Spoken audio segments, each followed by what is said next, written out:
ridiculous. Well, here's the thing. Maybe. Sometimes. Tell me about this. I want to know more. Oh, yeah. No. Holy cow. We've had a lot of fun. So I was jolted awake the other night, and not from a nightmare. Literally jolted. Yeah. We had a big earthquake near us. Wow. How big? Not last night, but the night before. It was a 4.6. Which typically is not, I mean, you know, Californians have lived through that before. Yes. But we live on the fault line. And so we felt it particularly intensely where we live. And yeah, it was pretty freaky. I actually, it was about 5 a.m.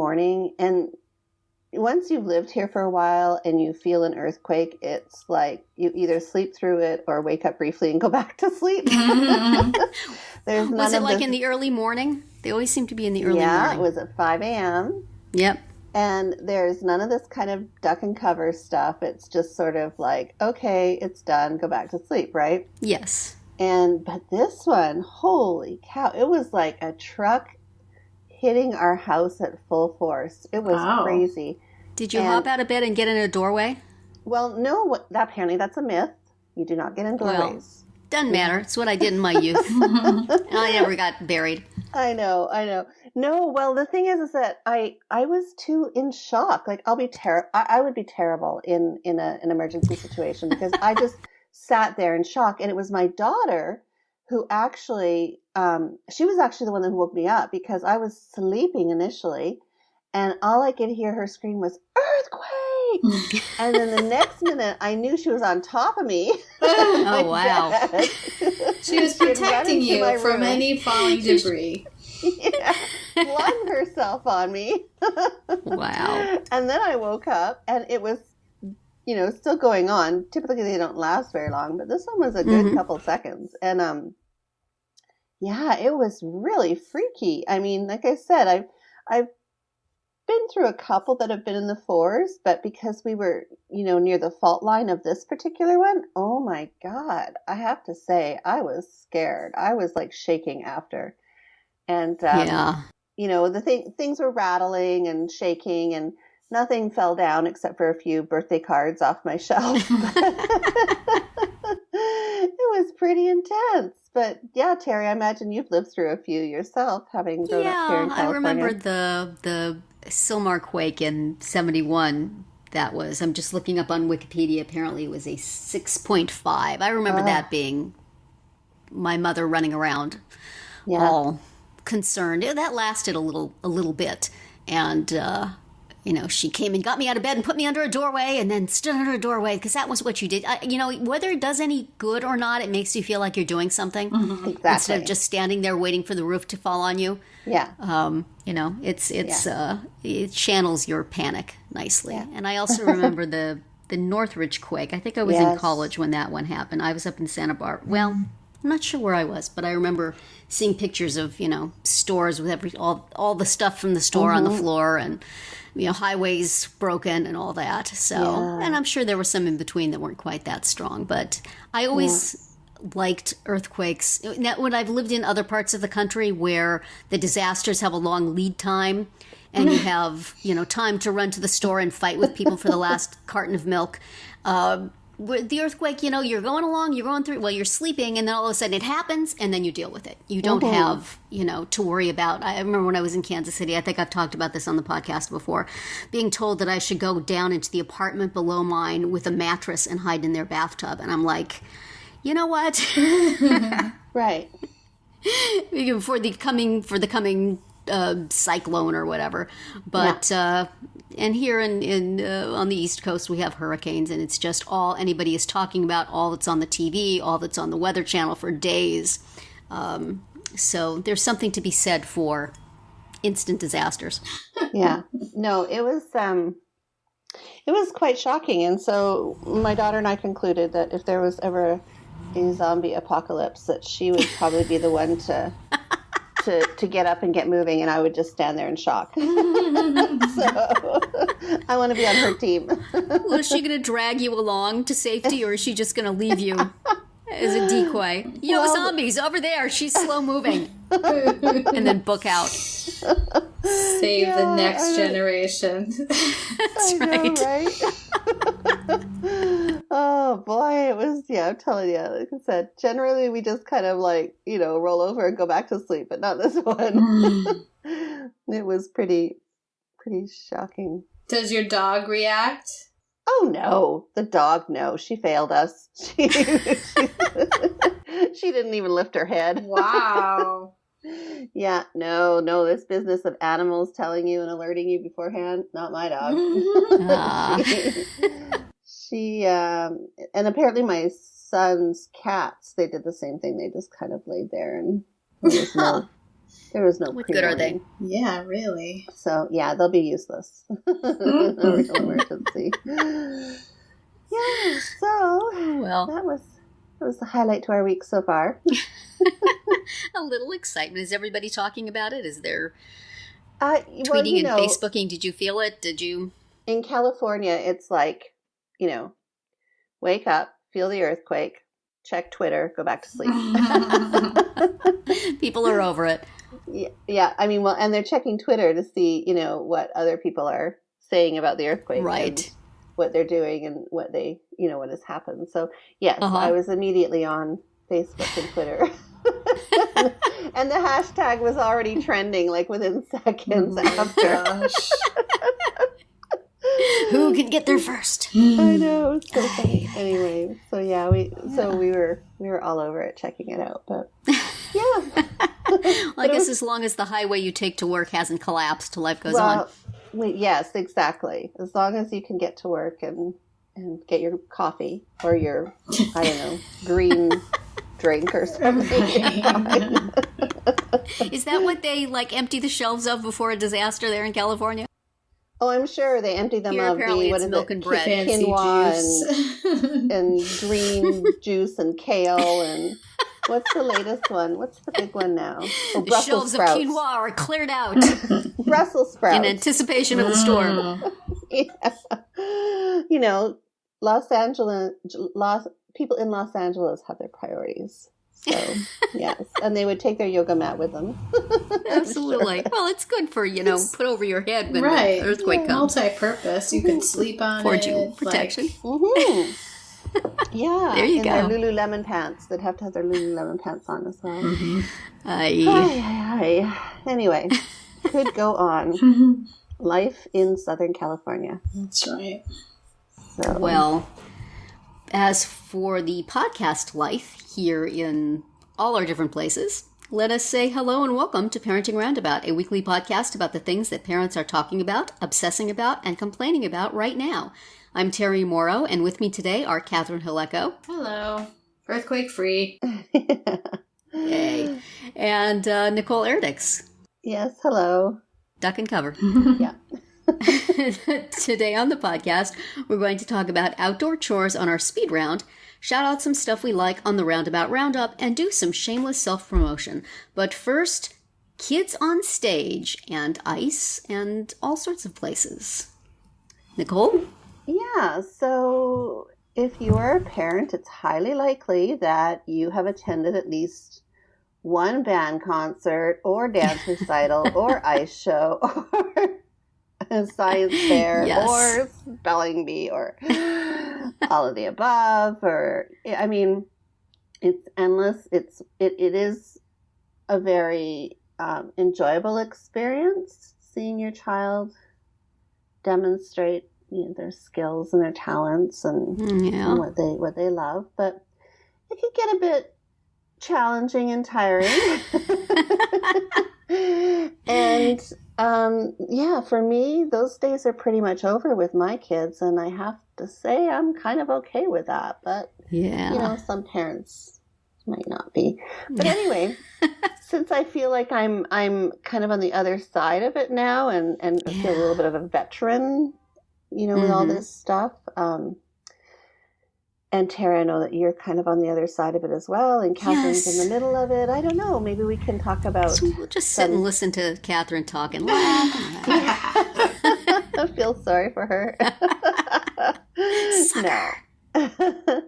So, thought maybe we could talk about some of our likes and dislikes about that, stage in our children's lives, and what our pet peeves are, and if we have any tips and suggestions for our listeners. So. I don't know, Catherine, you're kind of in the midst of all this. So what do you do with your kids? What are they into? What are you going to see regularly and well, not so regular? 'Tis the season right now, right? I mean, almost every school and activity and club and whatever is having their end of the school year events, concerts, whatever at this time. So for my daughter, it's the annual ice show, which is basically a dance recital, but just on ice. So the biggest change this year for me has been that she can drive herself to the practices. Yay! So because it is the way that this one works is that all the practices are basically crammed into like a 3-week period. And there's just so many of them, and so it is really nice that she could just take herself there and I don't have to really think about it. I gave her the schedule when it came out, and she has been really good about knowing when and where she needs to be. She has not been good about wearing what she's supposed to wear. I now have, for one of her performances, we're now on the 3rd dress, and it's gonna have to stick because the thing is starting in 2 days. For another one, the costume was too small, so we had to order another one, so that's 2 for that one. And then a third one, the girls in the number don't really want to wear the dress they have, but they are not able to kind of get it together to change it at this late date. So that's a lot of drama. It's a lot of costume drama, and every year it's like, oh, this one's itchy or this one's ugly. I'm like, just wear it. Like, too bad. Sorry. Right. So anyway, so that's going on, and like I said, the driving out for herself has been good. And for this one, it's multiple days and it's a lot of volunteer time in addition to just sitting there and watching it. So, so that's a big difference. It's not like a school band concert where basically you just have to make sure that the kid shows up in their black pants, half an hour before it starts. Bands. My daughter was in marching band, and the uniform thing is a little fraught. There's a lot, especially when she first started in band. The uniform was extremely complicated. They switched halfway through. They got new ones that were much easier. But the first one she had things, the jacket had loops on it that the overlay laced through, and then the pants had suspenders, and there was I had to put her into this thing. Right. And I don't know how any of these girls went to the bathroom during a football game, because I'm not sure I wasn't sure it was possible to actually get out of it by oneself. Wow. So that was, and then I had to put up the hair, which we've discussed before. Catherine, you're an expert at. I was mostly like, how many bobby pins can I deploy before there are no hairs left over to fall down? It's maximum bobby pin usage. So it's not always that easy. But I remember when my daughter was young, I always took dance lessons when I was a kid, and I always had dance recitals every year, and I loved it. So I was going to have my daughter do dance lessons and recitals, and she didn't care. She'd go where I pointed her. She'd do whatever I said. But I remember this one year, we were paying for the lessons. Then we had to pay for the costume for the recital, which was quite expensive. And then we had to buy tickets for the recital, which were quite expensive. And I'm looking at all this stuff and going, number one, what a racket. Kudos to the people in charge here. But maybe not next year. Yeah. Like, she didn't care one way or the other, and I'm looking at the expense of this thing. And that's too bad, because it should be, your kid, you should be able to take dance lessons. You should be able to go take a picture of them wearing an embarrassing costume. It's a fun thing. It's a rite of parenting. But it just, at least give us the tickets for free. Come on. I know, Really? right? Really? Yeah. I mean, I'll buy them for family members, but every kid should get 2 free tickets for the lessons and the costume. No. So that was sort of the end of that. Yeah. It's Well, a racket. I love the sport that my daughter's doing right now because we don't necessarily have to be there to watch. Not that I don't want to see her. Nicole Eredick's supportive parent. Thank God I don't have to go see her do whatever she's doing. Look, we're at the very end of this whole thing, okay? I'm just over it. I mean, I used to drive my daughter and son all their events and sit there and watch and cheer them on. She's playing golf now. And I don't feel like traipsing around a golf course on a hot day to watch her play. And I don't really follow golf. I mean, it's not something that, and she doesn't necessarily want me there either because she says that I would stress her out if I was there. So everybody's happy when you don't go. Everybody wins. And she drives herself to the golf course and she meets up with her friends and her teammates and it's a fun time for her and I'll just leave it that way. She doesn't miss me. Yeah. So my daughter's high school sport was the best because she was on the bowling team and bowling is inside, air conditioned, and there are snacks. Nice. Yes. Yeah, no, not with golf. Tennis either. Tennis is horrible to watch. Oh my God, it was so hot. Yeah.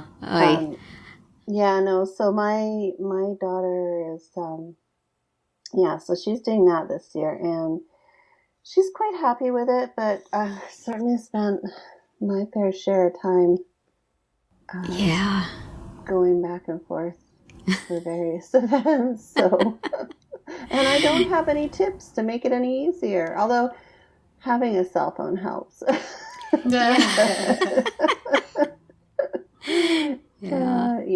But no, it's challenging, and you want to be there for those 5 minutes. Right. Actually, it was funny because when my daughter started band, my son went through band, and he played the trombone, not by choice, but that was the instrument that he was told to play.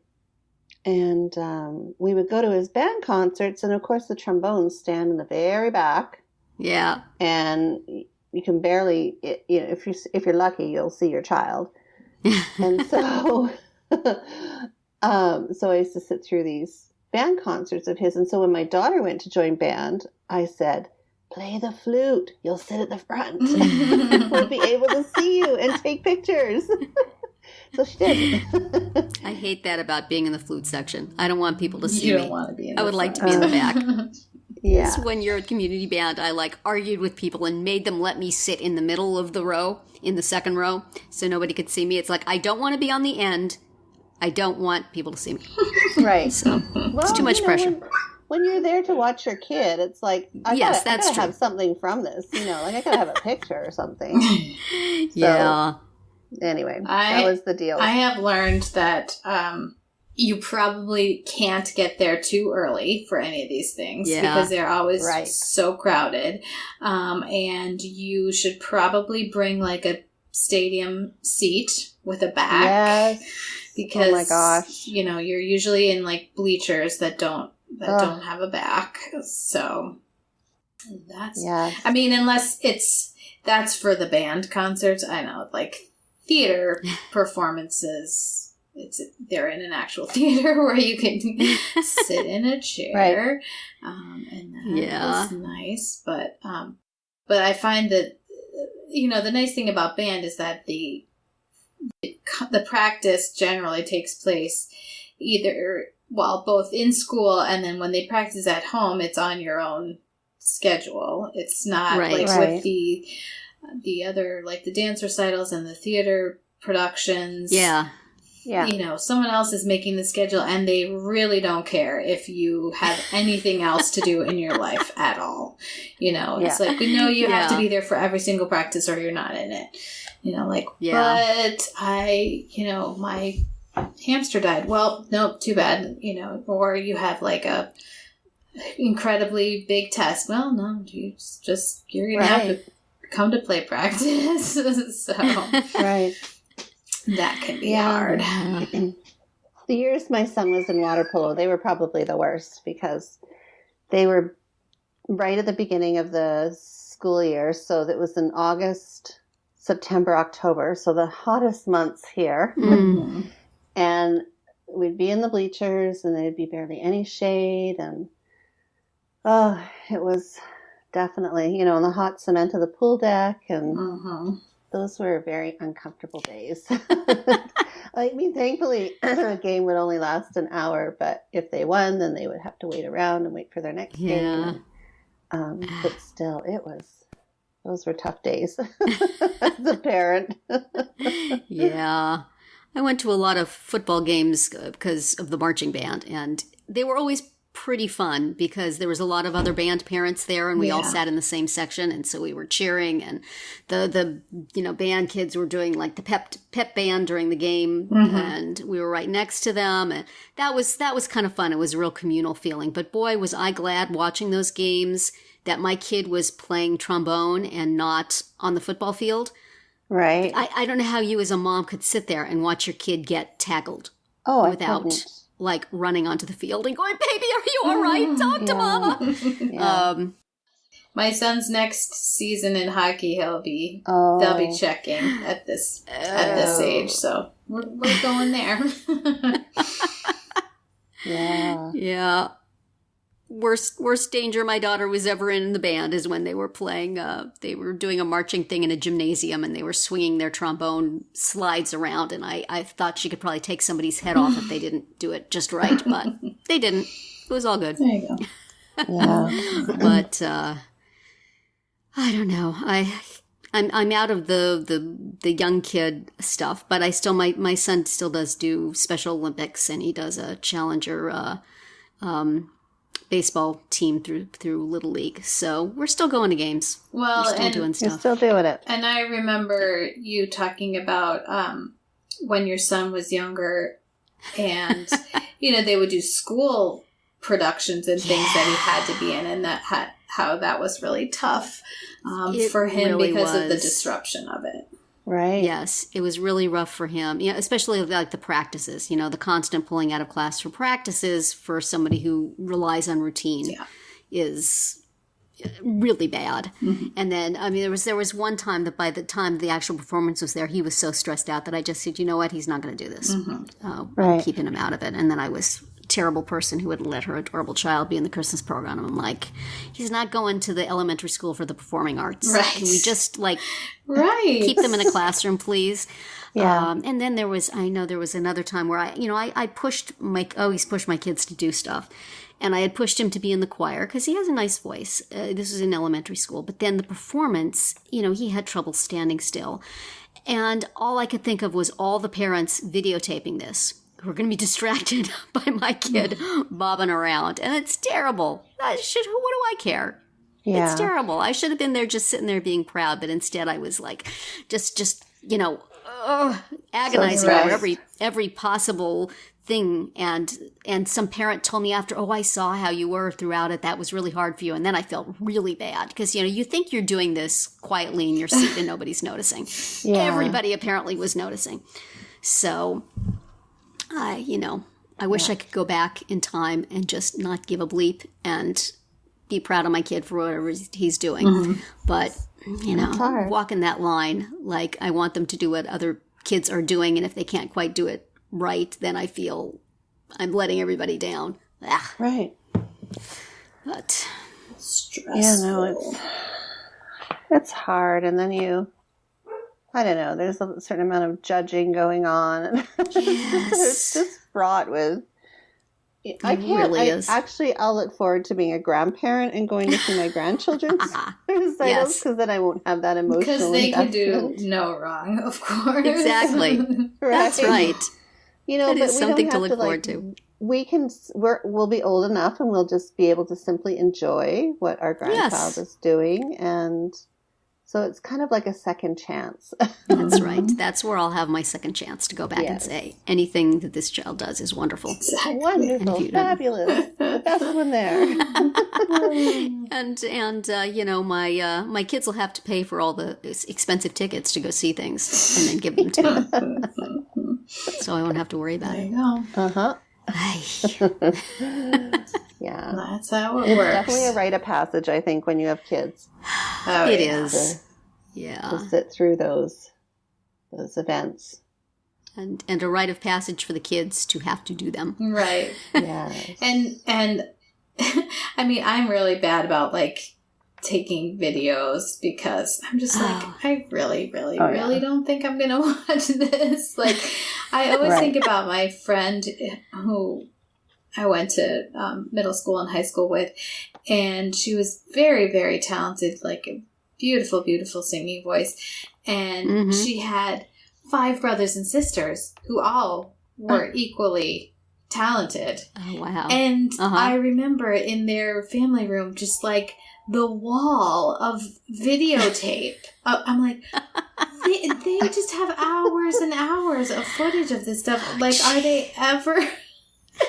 I mean, that's so mean, Yeah. but you know, really. That's the problem you get into, though, because once they exhaustively cataloged the first kid's achievements, you kind of can't not do it for everyone. Right. Even as you realize, we're never going to watch this. This is going to be ridiculous. But you don't want to say, you have 35 videos of my sister and none of me. Right. So you're kind of, at that point, you just have to go buy stock in VHS tapes. Yeah. And also, like, for the day when, you know, the one becomes famous, and they need to have archival footage of that famous person from their childhood. You know, for the intro to their TV series, they need video of them when they were a child. Right. Yeah, I always look at the one day at a time intro with all the pictures of them at different times in their life. It's like somebody took that picture of Justina Machado when she was in high school, right? And it's now we need it making its debut.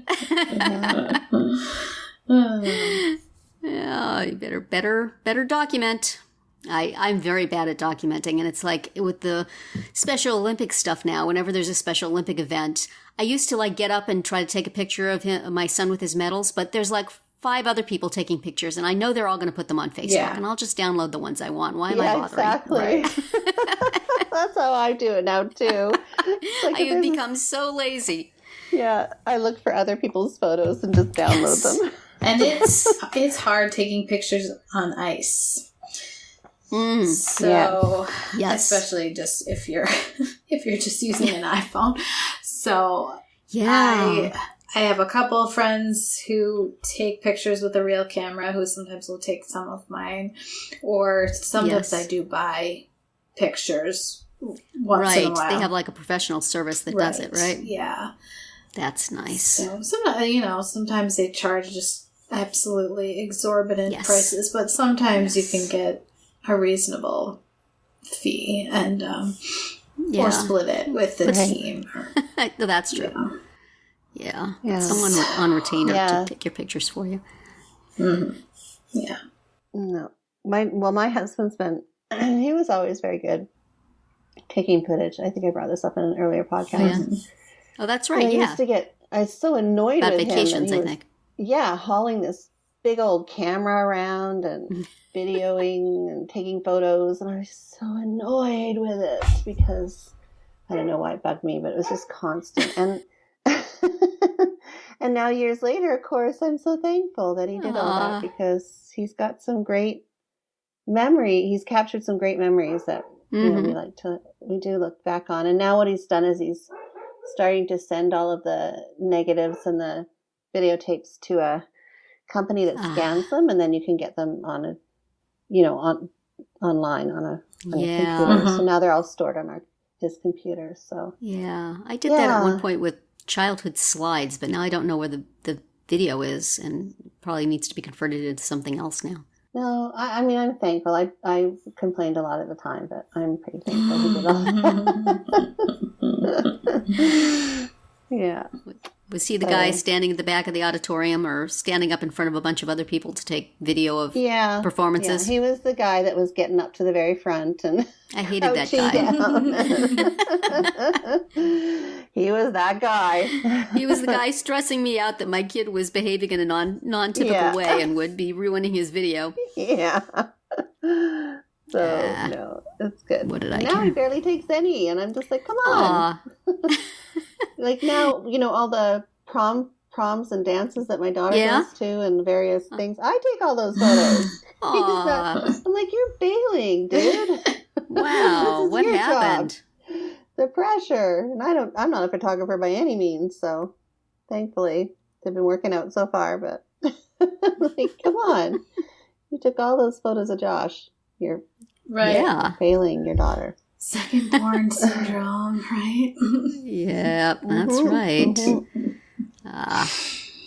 Well, should we move to the speed round for today? Because along with all of the spring concerts and shows comes yard work. At least where I live, we basically had a 2-day grace period between shoveling snow and pulling weeds. So that's annoying. So what is going on? What happens where you live? What is there to do, and who does it? Nicole? Well, since we don't get snow. No. And, since we're in a climate that's fairly temperate year-round, we do have flowers and things that are blooming and leaves still on trees in our winter months. So we generally stop watering as much in the winter because it's not as hot, so you can go longer without watering. Things get cut back a bit. And we actually have somebody that comes in and does that for us. So, nice. Yeah, we initially, when my son was living at home, he did a lot of it. But then with him not here anymore and my husband traveling and busy with work, I just said, I'm not, because my husband has created this backyard that is so labor intensive. I mean, it's beautiful, but it's just so labor intensive. And it would take you a day a week to maintain. So my kind of thing is, look, you made it this way. Yeah. You're going to have to pay for it to upkeep it. That seems reasonable. Yeah. So, so we have somebody come in once a week and they do all the trimming and the cutting and the upkeep of the lawn. And then my husband and I will go out there every once in a while and tend to something in particular. But we used to, when we were living in Canada, actually our first home, we had an acre of lawn. Whoa. So we had one of those riding lawnmower things. Wow. So we used to do that. It would take 3 hours to mow. Wow. On the little riding thing. So With the riding. We used to do that. So we've had our fair share of tending to gardens and yards, but these days not so much. Not so I'm afraid of all the little lizards out in the garden, so I don't want to go out there. That's one of my biggest things. I don't want to go out there and there's too many dart in front of me. Yeah, too many critters. So I'm afraid to go out in our backyard because the last few nights I've been staying up late and I've heard sounds in the backyard or somewhere nearby that sound like either a person screaming or maybe a couple of cats getting into it or some animal sort of outside, which immediately gets, my girl on full alert. But I don't know what it is. I don't want to, assuming it's animals, I want to find out. Yeah. If you're in my yard, I'm not coming out there. But, our yard is sort of the wild the wild country.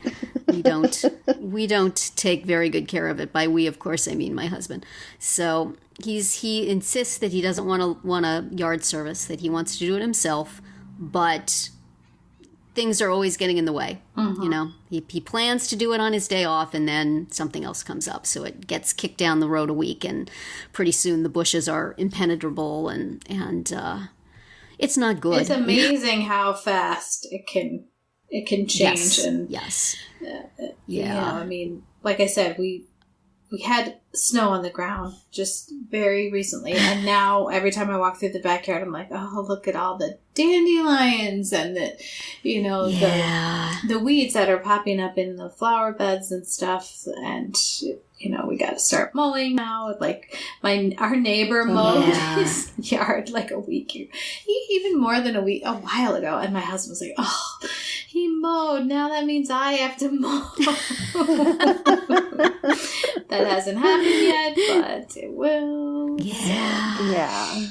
That was our life, certainly, for a very long time. Was the snow melting and watching that grass grow. It does.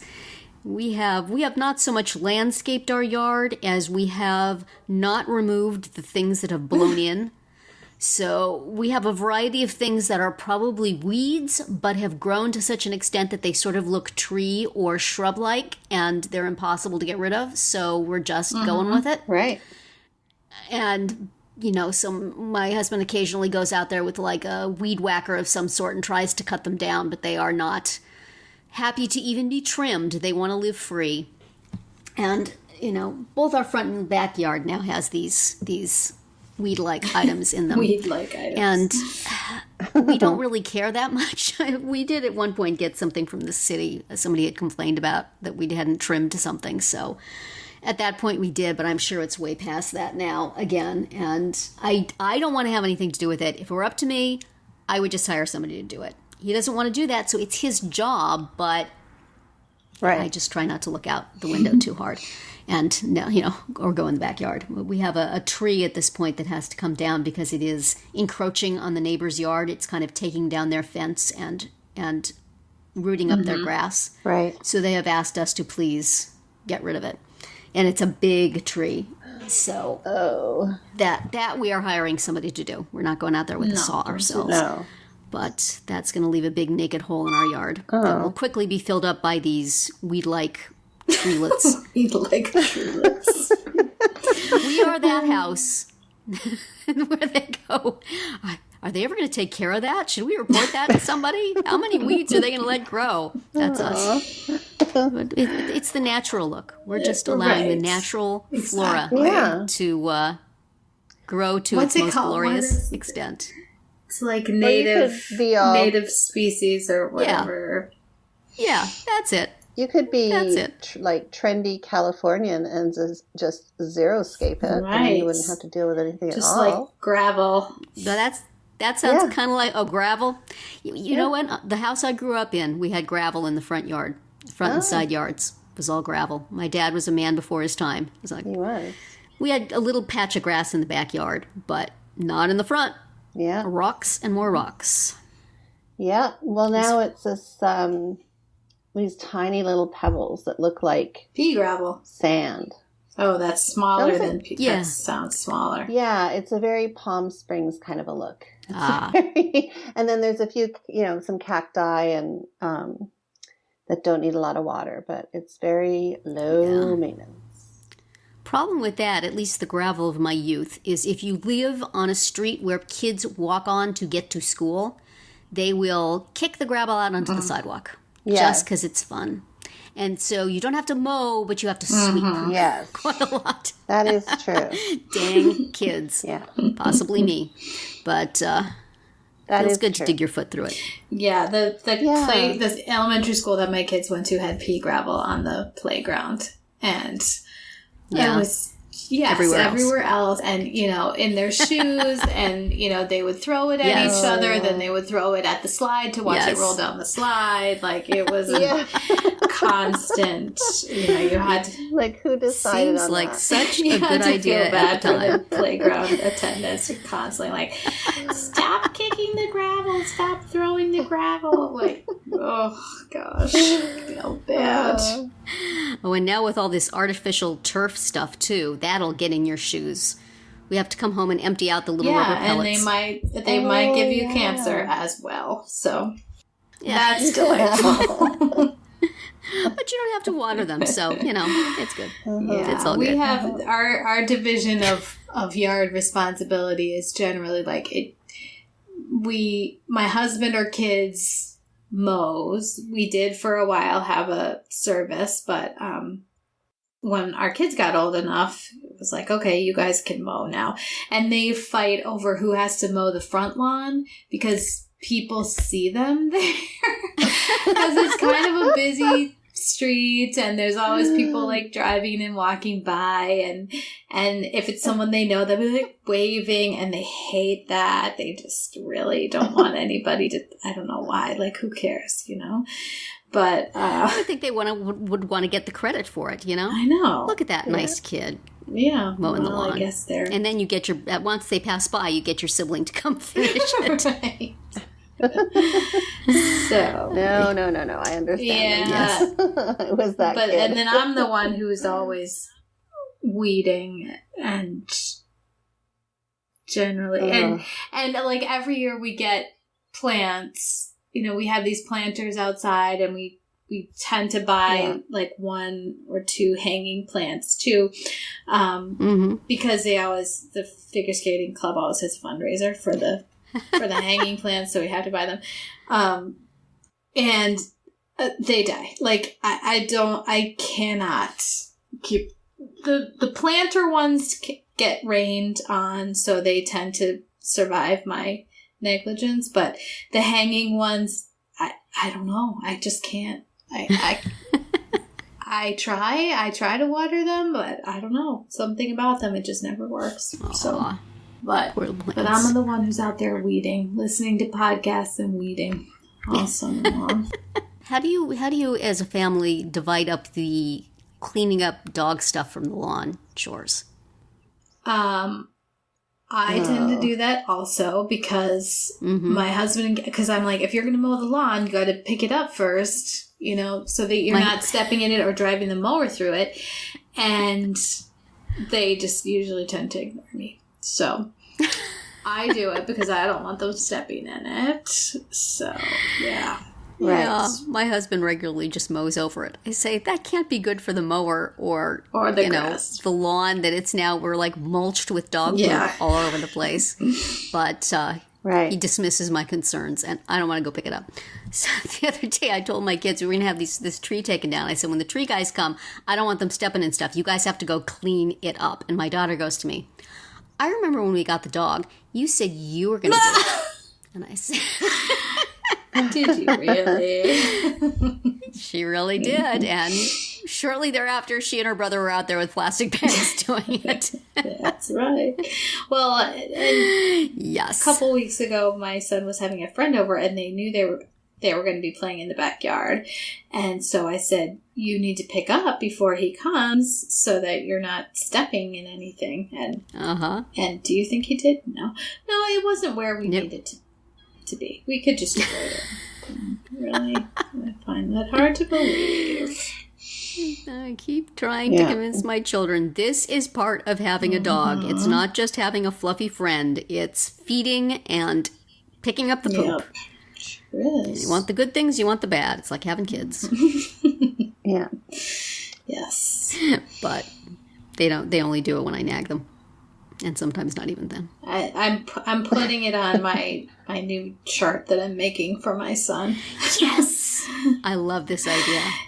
Are you wanting to share that, or you don't want to jinx it? No, I can share it. We'll see how it goes. But my son wants to go on this big trip, and it's not that I can't or we can't afford it, but I want him to earn it anyway.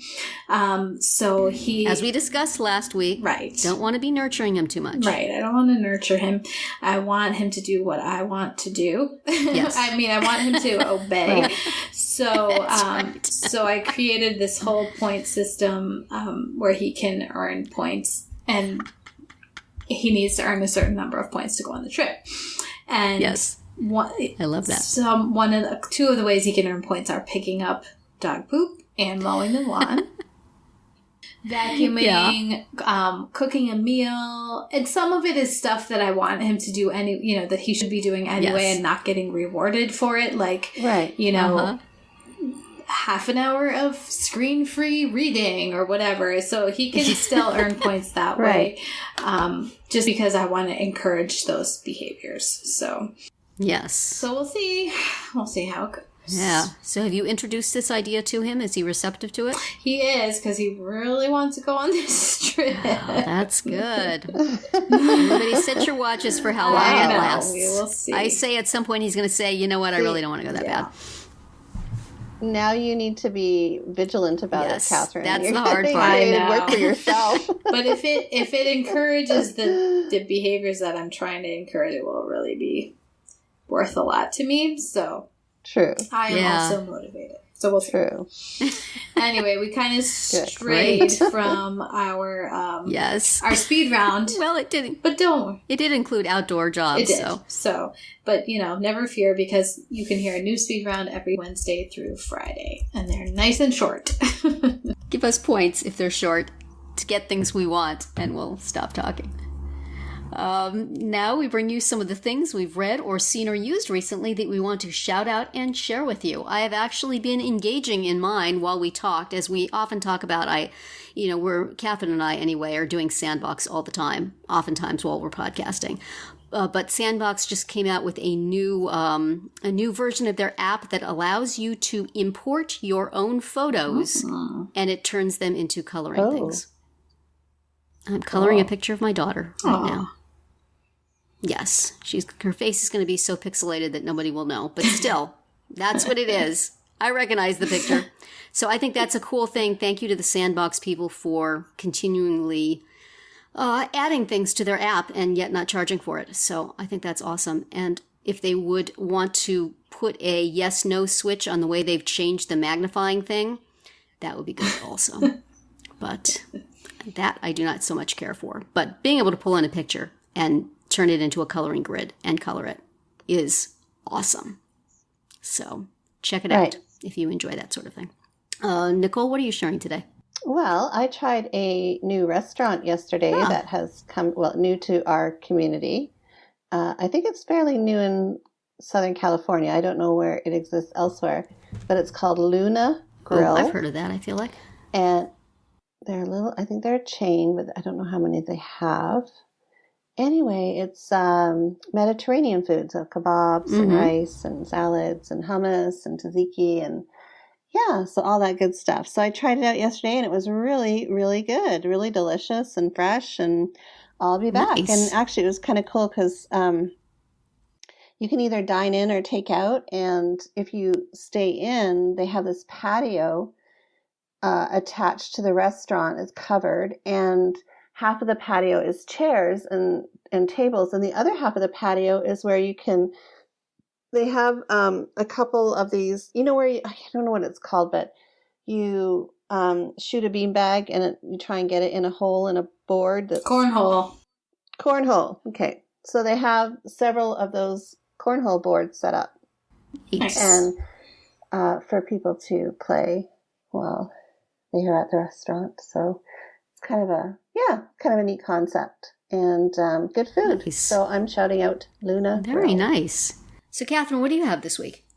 There is an article from McSweeney's, which is actually a couple years old, but it is very relevant right now. Those are fun. And it is titled, "Are you sure there isn't something else I can do before the end of the school year?" And it just goes on and on and on. Like, are you sure that I can't get the money to you in the form of a check because I'm a pioneer woman? Are you positive you don't want to accept PayPal or Square or... No, I know. That's crazy. You're not a spaceship. Like, are you sure that I can't chaperone one or all 11 of the field trips between now and the last day of school? Don't worry. I no longer have time to hold down a job. And there's even performance-related ones. So appropriate to our discussion. Exactly. And now for our final segment today, we are going to do a little shameless self-promotion and direct you to some of the things on our sites that we think you should take a look at. Terry, what have you done lately? Well, I've talked to you recently about employment frustrations with my kids and sort of the non-stop rejection train we seem to have been on when looking for jobs. So we've had some improvement in that, and I have a blog post up about it on my blog at Parenting Isn't Pretty at mamatude.blogspot.com. So we'll have a link to the post in the show notes. But please join me in being very cautiously optimistic and holding good thoughts that the things that look like they are turning out well are in fact turning out well. Slightly hopeful these days. Good. And Catherine, how about you? Have another piece about highlights. It's called Small Talk, and it's about how babies acquire language and how they actually know more than they're letting on. Yeah, watch out what they might say when they start talking. Not really. So that's over at highlights.com. All right. Nice. And I actually just put a little piece together on my inclusiveclass.com site, and it just elaborates the process of including students with intellectual disabilities in classroom lessons, like how teachers can go about that, including modifications. And of course, if they want to know more about modifications, they can check out my book, Inclusion in Action. So that is over at theinclusiveclass.com. Well, that's it for this week's episode of Parenting Roundabout. We hope you enjoyed it and that you'll join us every week. You can listen to podcast episodes on Radio Public or download them from Apple Podcasts. Please subscribe so that you get all of our podcasts and mini podcasts. You can also follow us on Twitter, where I am at Nicole Erdix, Catherine is at CHaleco, and Terry is at Mamatude. You can also follow the podcast on Twitter at Roundabout Chat and look for us on Facebook, Pinterest, Tumblr, YouTube, and Instagram too. Best of all, stop by our podcast page at parentingroundabout.com and read recaps, find links on everything we've mentioned, and talk back in the comments. Thanks to John Morin at johnjmorin.com for providing our in and out music. And I wish everyone a great week.